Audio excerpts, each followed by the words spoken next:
Assalomu alaykum azizlar. Sizlar bilan doktor Jon Uzoqov. Bugungi mavzuyimiz demak bolalar burundagi go'sht haqida gapirib o'tmoqchi edim.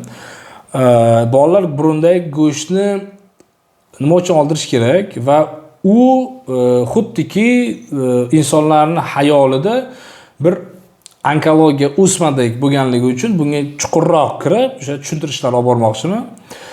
Demak bolalar burundagi go'sht adenoid. Bu nima bu? Bu o'sha xuddi mana bu tomoqdagi tanglay murtaklari bo'lgani kabi u yerda ham, ya'ni burun halqumda ham bu burunni oxirgi qismi o'sha halqumga o'tib ketadigan joyda, ya'ni tepada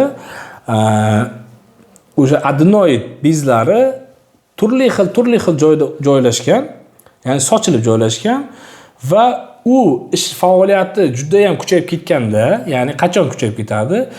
Bola kasal bo'lgan paytida, bola masalan gripp bilan kasallandimi, uni ish faoliyati ko'payib ketadi. Ya'ni u limfosit ishlab chiqarish kerak. Ya'ni immunitetni ko'taradigan,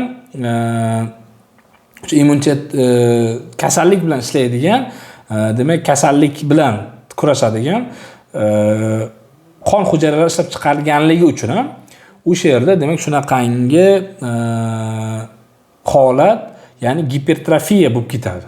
Gipertrofiya bo'lib ketadi. O'shani hisobiga demak go'sht kengayadi. Go'sht kengayganning hisobiga u burun halqumni yopib qo'yadi.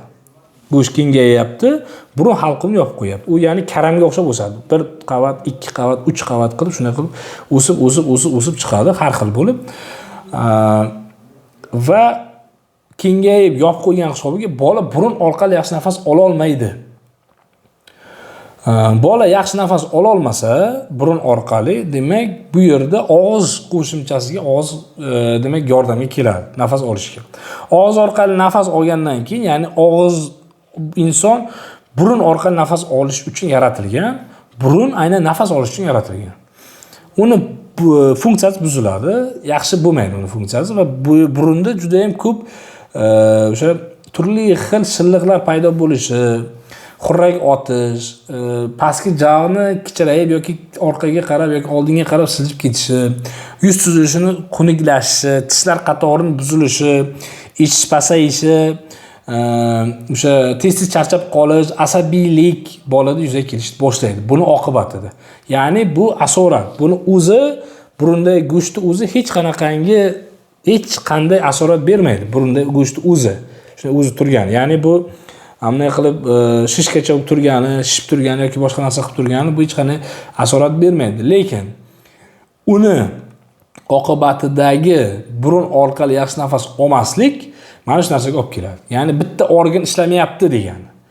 Sizda agar yurak ishlamasa, misol uchun, yoki yurak emas, bitta buyrak ishlamasa, ikkinchi buyrak ishlasa, demak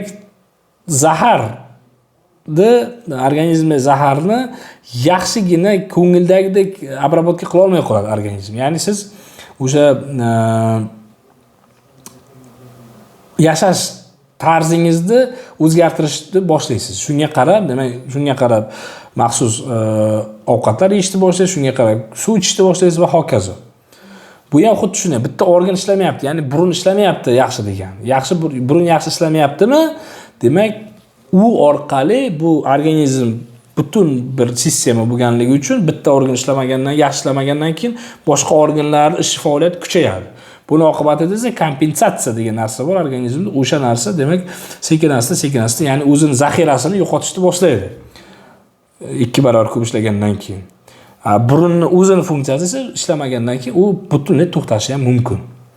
Shuning uchun ham shu tomonlama sizlarga maslahat. Xavfli tomon shunda. Va bu yerda burundagi go'shtni biza agarda u katta darajada bo'lsa, ya'ni ko'ramiz, bolaning yoshiga qaraymiz va darajasiga qaraymiz. Agar yoshi 10 yoshdan oshgan bo'lsa va darajasi juda katta bo'lsa, aytamiz, birdaniga operatsiya qilinglar deymiz. Agarda yoshi 10 yoshgacha bo'lsa, 8, 9, 7 yoshda atrofida yoki 7 yoshgacha bo'lsa, unda davolab ko'ramiz bolani. Albatta davolab ko'ramiz. Gohida bu davolash foyda beradi, ayrimlarga esa foyda bermaydi. o'sha surunkali bo'lib kelgan, juda katta bo'lganlarda va o'shanda o'tishni olib tashlash kerak. Operatsiya qilib olib tashlagan maqsadga muvofiq bo'ladi deb tushuntiramiz. Xuddi mana hozir qanday tushuntirib bergan bo'lsak, ya'ni asorat narsa bilan tugaydi deb tushuntirgan bo'lsak, xuddi shunday qilib ularga ham tushuntirib beramiz. Shuning uchun azizlar, go'shtning xavfli tomonlari mana shunda. Mana shu narsa yomon. Ya'ni bitta organ burun ishlamayapti degani.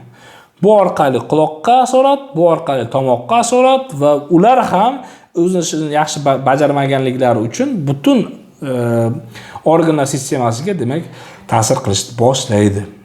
Bu albatta yaxshi emas. Bu bo'yicha juda ham ko'p murojaatlar bo'ladi. Keladi, bolam og'iz orqali nafas oladi, bolamni jog'i qichayapti, bolamni ichish yaxshi emas, burnini unamni ko'p qiladi, hattoki ko'p qilganidan o'sha kiyimlariga ham burundagi o'sha shilliqlar, siroz shilliqlar o'tirib qoladi. Bir неприятный juda ham bir holat. Keyin dugonalari, jo'ralari undan jirkanishni boshlaydi, uzoqroq jirkanishni boshlaydi. Laqab ham qo'yib olgan hattoki kazavka va hokazo degan narsalar boshlanadi va o'sha paytda biz tushuntiramiz. Opajon, ukajon, akajon, mana shular qilishingiz kerak, mana shunaqa holat deb keladi, juda ko'p keladi. O'sha payt biz aytamiz ularga. Demak, davolab ko'rish kerak, boshqa qilish kerak, qashqa qilish kerak deb. Ya'ni birdaniga operatsiya demaymiz. Umuman kim bo'lishidan qat'iy nazar birdaniga operatsiya demaymiz. Avval albatta davolab ko'ramiz hammani. Agarda davolashimiz natijasida o'sha dinamikada o'zgarish bo'layotgan bo'lsa, yana davom ettiramiz davolashni. Agar o'zgarish bo'lmayotgan bo'lsa, aytamiz, birdaniga olib tashlash kerak, opa, buni cho'zmanglar deb aytamiz. Sababi cho'zganning oqibati shu. Chunki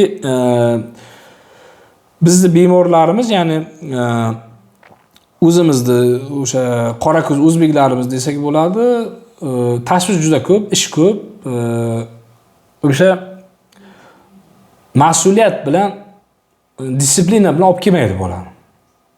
Aytamiz, bir oydan keyin olib kel desa, 3 oydan keyin burni yopilgandan keyin shamollagandan keyin olib keladi. Yana shamollashni davolab beramiz, yana 1 oydan keyin olib keling desak, shu bilan umuman kelmaydi keyin qaytib. Mana shunaqangi holatlar yuzaga kelmasligi uchun albatta siz bizga murojaat qilishingiz kerak bo'ladi. Bizning manzilimiz Samarqand viloyati Samarqand shahridagi Medfas xususiy klinikasi. Bemalol kelib murojaat qilishingiz mumkin bo'ladi. Telefon raqamlarimiz 97 023 15 45. Agarda siz chet elda bo'ladigan bo'lsangiz, Instagram orqali Dr. Jonuzokov deb yozsangiz, albatta chiqamiz va bemalol bizga murojaat qilishingiz mumkin bo'ladi. Sizning sog'lig'ingiz siz uchun muhim ekanligini yodingizdan chiqarmang.